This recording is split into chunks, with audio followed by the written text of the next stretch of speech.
This next conversation is going to be about Rio Grande and Pecos River impacts, specifically between the agreements and conditions from the early 1900s that formed today's Rio Grande and Pecos River compacts. We have a lovely panel of three. Sarah Schlessinger, who is the CEO of the Texas Water Foundation, will be moderating. She's also my boss, so she's pretty awesome. We have Bobby Janecka, who's the former commissioner for TCEQ, and Lourcey Sams, president of the Pecos River Resolution Corps. I will let them give formal introductions, but very happy to have each of you, and I'll hand it over to you, Sarah. Thanks, Adeline.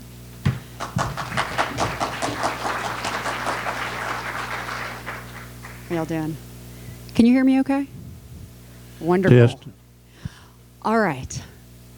As we just heard, groundwater makes up a significant and important part of the overall Texas water supply budget, right? We know that in terms of the overall water budget.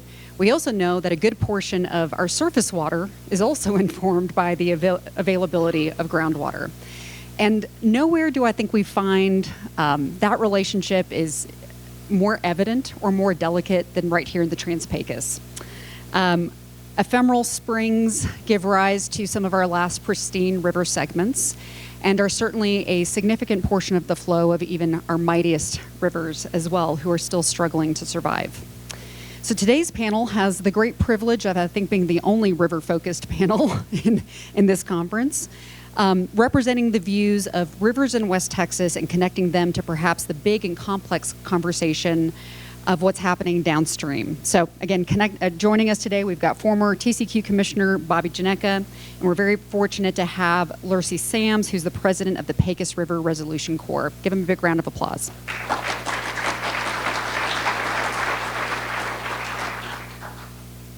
So to begin with, I think it's always important to show the personal connection. I'm going to ask y'all to share what your personal connection is to Texas rivers, and perhaps two specifically that we're going to talk about today, the Pecos and the Rio Grande, and tell us a little bit about your background. And Lourcey, can I kick it off with you? What's your connection to the Pecos? Thank you, Sarah. Well, I began hunting the Pecos River about 60 years ago, hunting ducks around Girvan, Texas. And that was where my true love for the Pecos River came. I've been out in West Texas all my life, and then I'm president of Pecos River Resolution Corporation, which studied the Pecos River from its headwaters in the Pecos Wilderness down to the confluence in Amistad. I've also fly fished the Pecos in the Pecos River Wilderness as well. Thank you. So as I saw Red Bluff Reservoir yesterday, I told Lourcey that I imagined him fishing there as a child, and he assured me that that was not the case. It was indeed on the Pecos. Bobby, you too have a deep connection. You were born on a river, weren't you?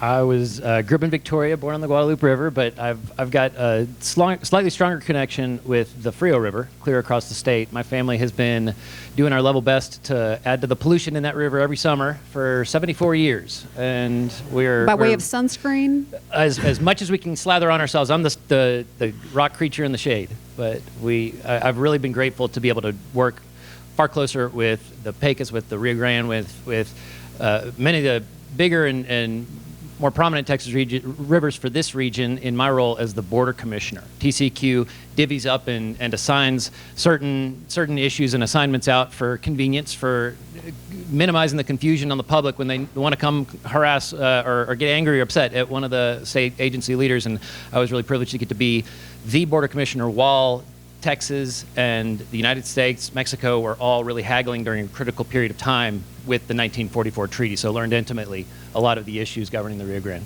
Thank you. So the state of any Texas river can sound really familiar, right? Enduring drought, diminished flows, I think you can see that, but each river has its own unique complexities.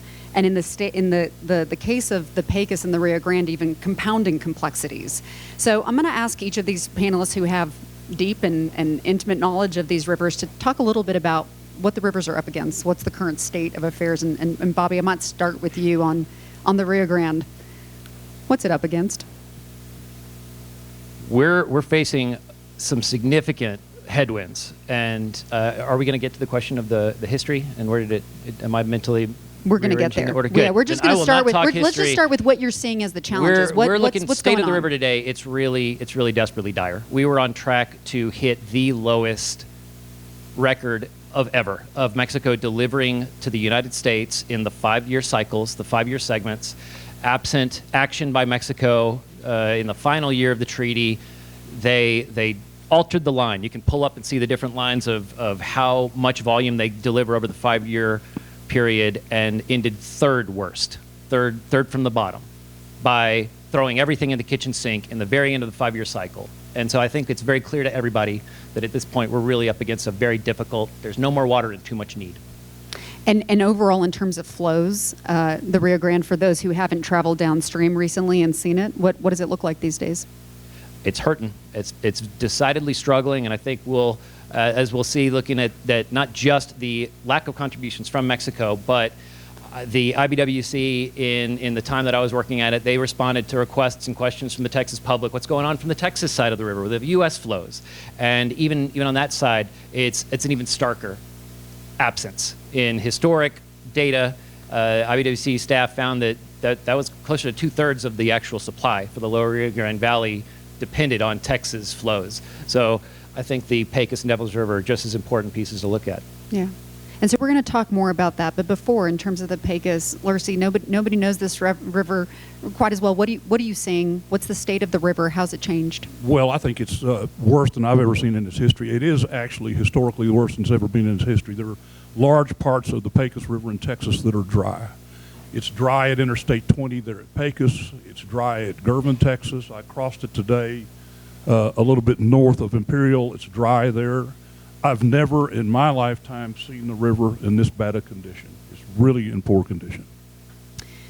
So we heard earlier from our state climatologist about trends, right, as we're looking at diminished precipitation and drying.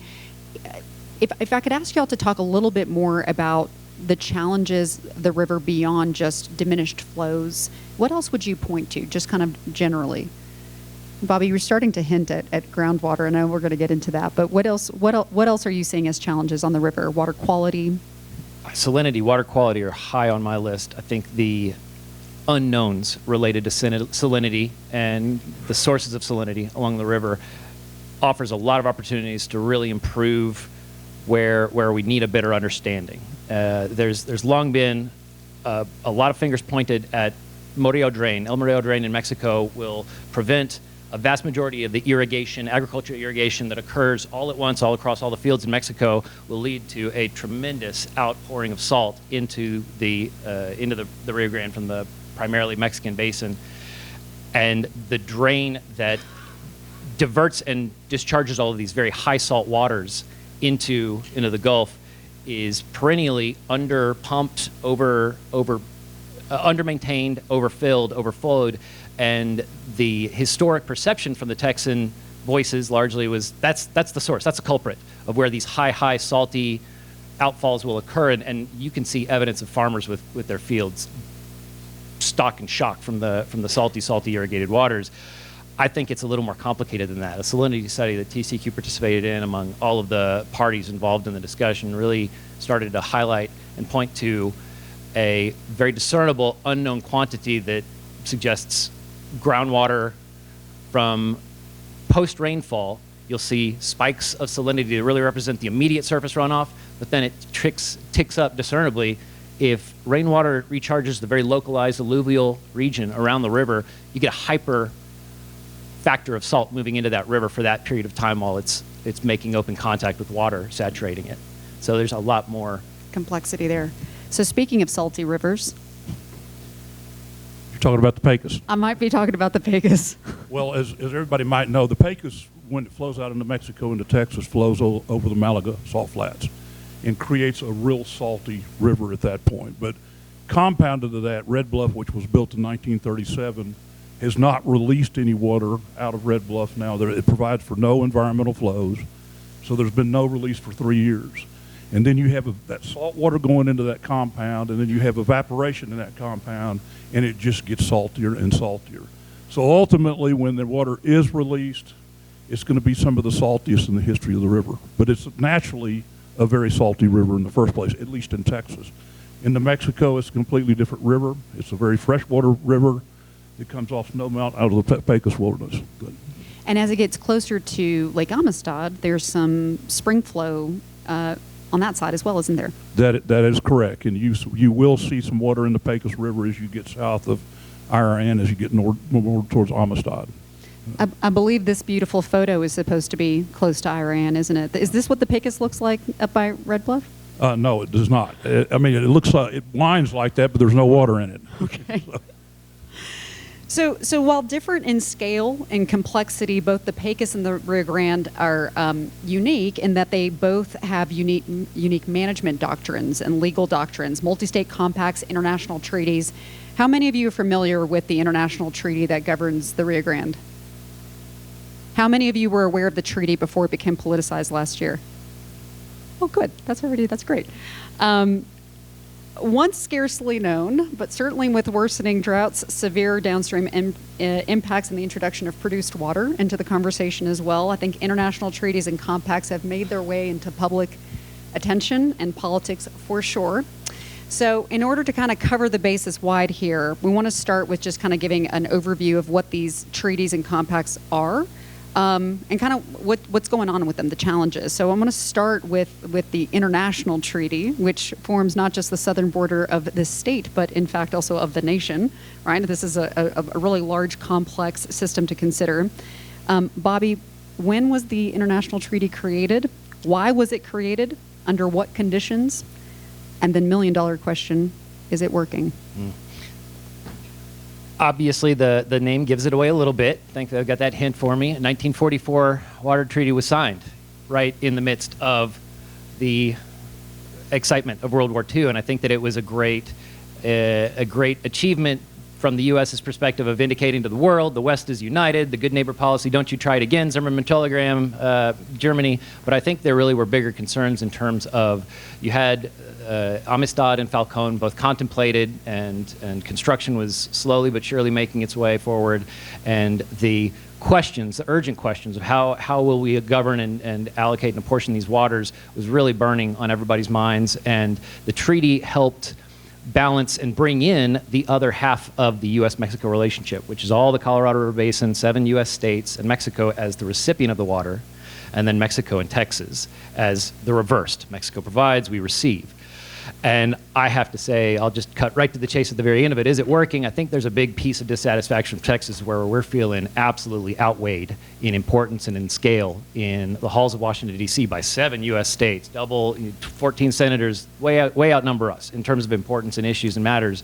And in terms of the need, we're the in-river user of the partnership where Mexico has historically not been demanded to bear the interior domestic cost, because that's what really is at play here. Mexico needs to withhold water from its upriver, up basin users and lower basin users, but really primarily upper basin users in order to reliably plan for and deliver treaty allocations. They never have. They've simply been praying for rain and relying on what spills over dams. They don't even actively, proactively release any dams in current time and in recent memory.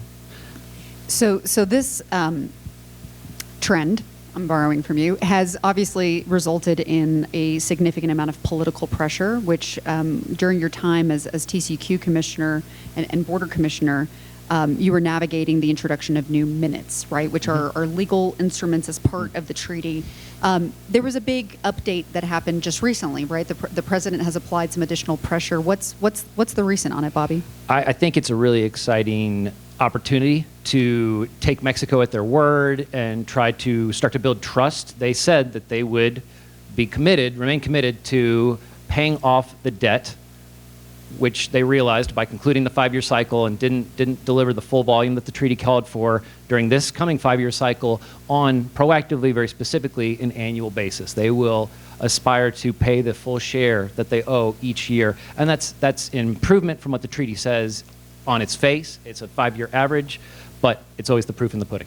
Okay, I want to make sure that we understand this. So you're saying that the international treaty previously, it was a 5-year delivery cycle, and now the shift most recently is a commitment towards an annual delivery. That's what they've said. Mexico has also said that they would deliver significant quantities of water to fulfill treaty obligations and were unable to do so. The domestic politics piece comes into play yet again. And I think the visibility the action of the White House and of Mexico City is always worth celebrating, and it's a great sign of progress. But I think distrust blooms eternal, and I think the path forward, frankly, is having Texas and Mexican stakeholders really focusing on their future together. And we're going to talk a little bit more about things that we can do on the Texas side to contribute also to the state of the river. But let's switch over to understanding the Pecos River Compact. Lourcey, could you give us the historical? What is it? When was it created? For what purpose? Thank you, Sarah. The Pecos River Compact, of course, obviously the Pecos River comes out of the Pecos River Wilderness, flows in the state of Texas. Texas argued that New Mexico was not delivering water, so a compact was created in 1948. And then Texas kept complaining they're not delivering water. Texas sued the state of New Mexico in 1973. 14 years later, 1987, the Supreme Court came down with a decision that New Mexico owed Texas 350,000 acre-feet of water and $14 million. And they required them to deliver an additional 10,000 acre-feet of water on an annual basis under the compact. So that's the history of it. A lot of the Pecos River flow is dependent on flow out of New Mexico, very dependent on snowfall in the Pecos Wilderness area and rainfall. We're currently in a drought that obviously has a lot of effect on the current flow in the Pecos River, but we also have problems, I think, with no environmental flows out of Red Bluff. And so if we were to ask the same question around how the compact is working, could you talk a little bit about how, between the management and negotiation between New Mexico and Texas, how should we be thinking about how well that construct is working? Well, the compact, the state of New Mexico appoints a commissioner, the state of Texas appoints a commissioner, then the President of the United States appoints a commissioner. Then they audit the flows on an annual basis, very complex complication, taking into snowpack, taking into rainfall, taking into a lot of other factors as well. But then that is audited both by the state engineer's office in the state of New Mexico and audited by the TCEQ in the Texas Water Development Board in the state of Texas. As far as I'm aware, there's no current litigation or disagreements as to what's owed or what's flowing across the border today. Well, that's a nice difference from the international treaty. Yes, it is. So let's talk a little bit. So it occurs to me that both the treaty and the compact were signed within 4 years of each other, right? Very, very different time in history, but also very different conditions on the rivers as well, which we have alluded to and understand also the trend in terms of the drying. So if we think about the way that these legal mechanisms are working with very different conditions today, do y'all feel like the benchmark needs to be changed a little bit? I mean, there's less water. We know that there's higher demand on the Rio Grande. We also know that there's less water in the Rio Grande, both because of a loss of precipitation and because of groundwater depletion. I mean, what else? How do the current conditions reflect the intention of the 1944 treaty? I think there's some good records of what some of the speculation and approximate forecasts were at the time that the treaty was signed, where there was some anticipated growth expected to develop in northern Mexico. And there was even some further and economic growth that was expected in the U.S. side as well. But what's really borne out has been an explosion of agriculture growth in northern Mexico, but also a historical practice of over-allocation of the water. I think in 1994, Mexico consolidated their water allocation process, tried to address the fact that too many people were getting permission in too many different venues, and users have contested since that time. You can see a clear decline in output from the treaty, where Mexico is simply not making good on its obligations as reliably as in the past. Now, you can make some meteorological arguments about those two different periods of time, but I think largely we need to try to shift focus and adapt a different mindset with the treaty, where we are all contemplating a fair share of all of the water throughout the whole basin, rather than an arbitrary, predetermined number over some period of time, and we're all just praying for hurricanes or tropical storms in the right different disparate parts of our state. It's to me just a foolish pathway to set ourselves on, where we're going to keep repeating the same past unsuccessful actions, and we're incentivizing the wrong outcomes, where instead we can try to get everybody focused on conservation, on growth of supply. You mentioned earlier, Lourcey, that the environment or environmental flows are not really contemplated in the way that the Pecos is being envisioned, and I just wondered if I might ask that question of both of y'all. whether it's Red Bluff or the compact or the treaty, do you feel like, is the environment part of the conversation at all in terms of the flows that it needs? Well, I certainly don't think that part of the conversation is as far as the Pecos is concerned. I mean, environmental flow out of Red Bluff would ultimately benefit the Rio Grande Valley and be a contributor to the Amistad and a contributor to the system. But no environmental flows, you're having the pulpfish, the migratory duck population, and other things affected as far as the environment of the river is concerned. I don't think it's an issue with the state of New Mexico. I think that river's quite beautiful in New Mexico. Actually, the summer flows in the upper Pecos were really pretty high. They were really pretty good. This year, their snowpack is like 20% of normal. Without some good snows the rest of the year, it could be really bad for the upcoming year as far as drought conditions are concerned. But that being said, I think that the operations were Red Bluff, built in 1937, was built to support 7 irrigation districts. And there was a lot of farming going on the Pecos River from that point forward. Currently, there's 0 farming going on, and Red Bluff is compounding the water and not releasing any for the environmental sake and for the infrastructure of the river system in the Rio Grande Valley. How's the environment contemplated on the Rio Grande Valley, Bobby? Certainly not explicitly in the treaty. I think there's a lot of potential and a lot of opportunity where the access, the geography along Big Bend State Park, National Preserve, I think there's a lot of opportunities for people who would want to champion and come invest in securing water rights and diverting them to environmental use. I think there's promise for it.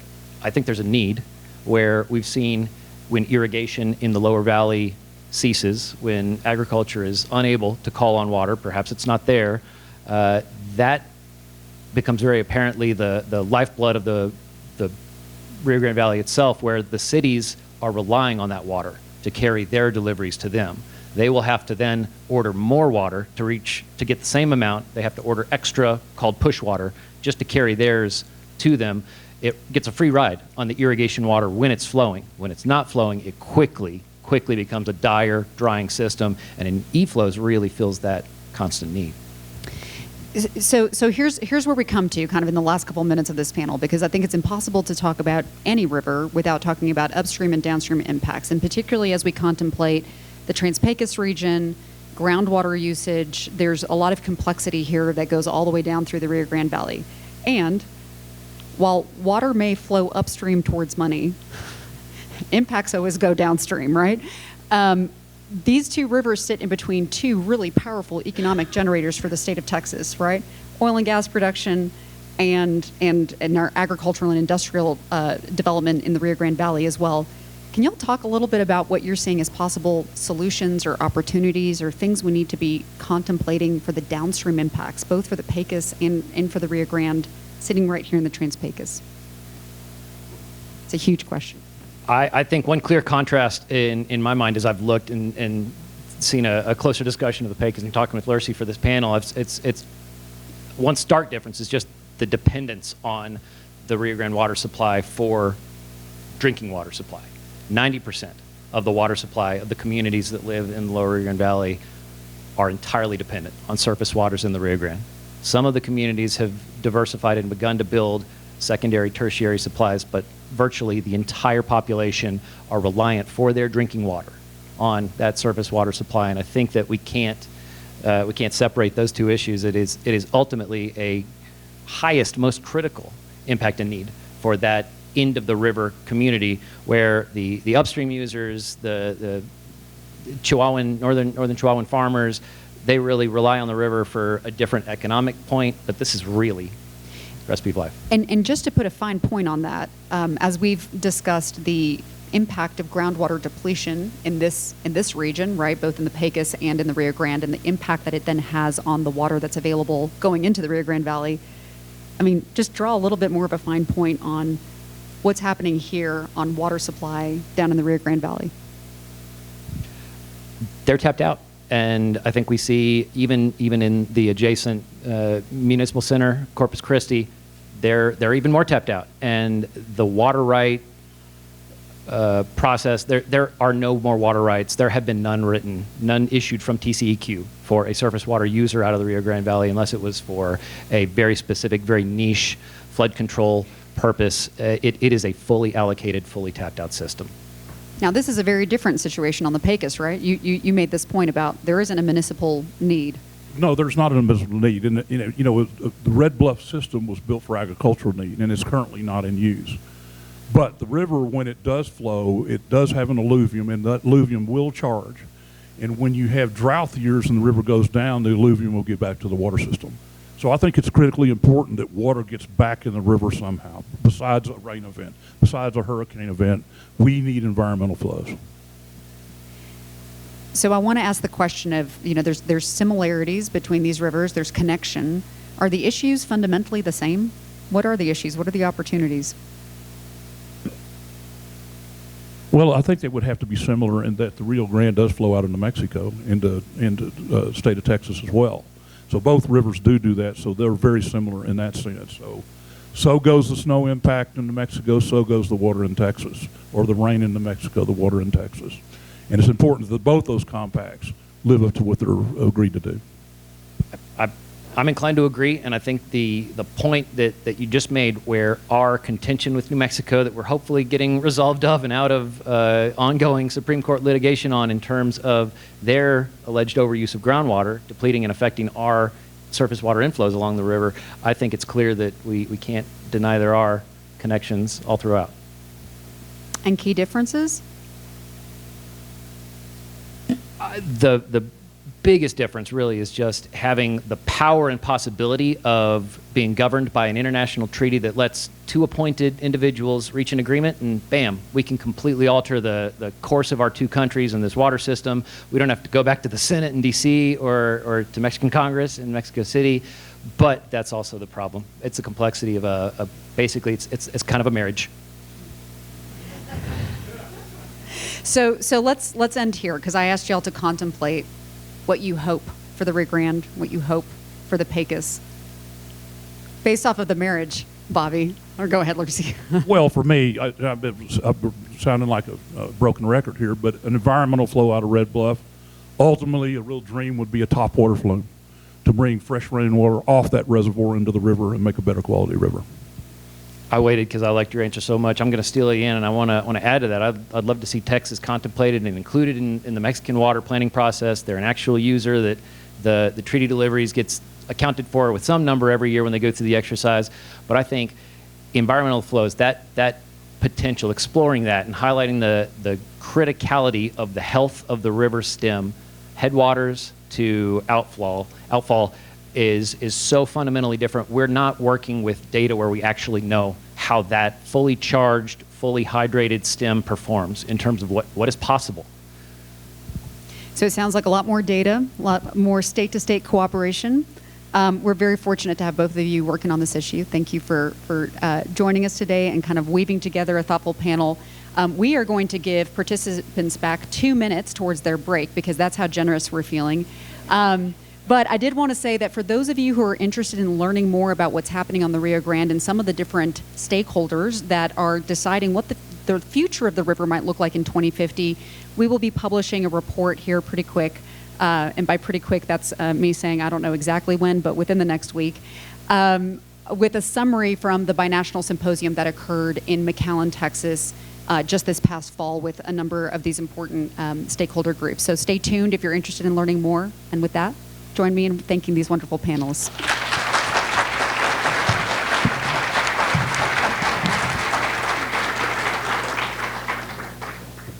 We might have time for just one question, Okay. or if you want to go into the break. But I have a few announcements, so don't stand up just yet, even if we don't have a question. Do we have a burning question? Travis.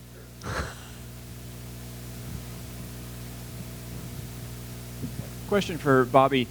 You mentioned environmental flows and access in the Big Bend. Question for Bobby. You mentioned environmental flows and access in the Big Bend.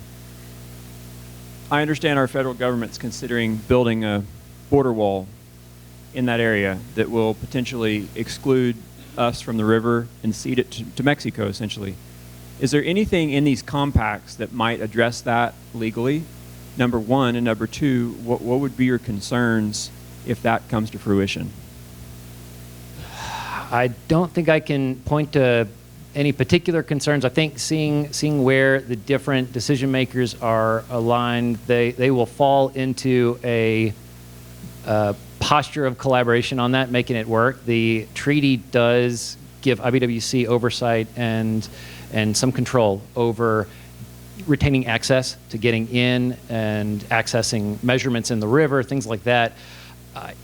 They proved nimble in working and collaborating with both the state of Texas and with federal government colleagues when they were working on those sorts of projects in the time that I was there in office. And I think that there's an overriding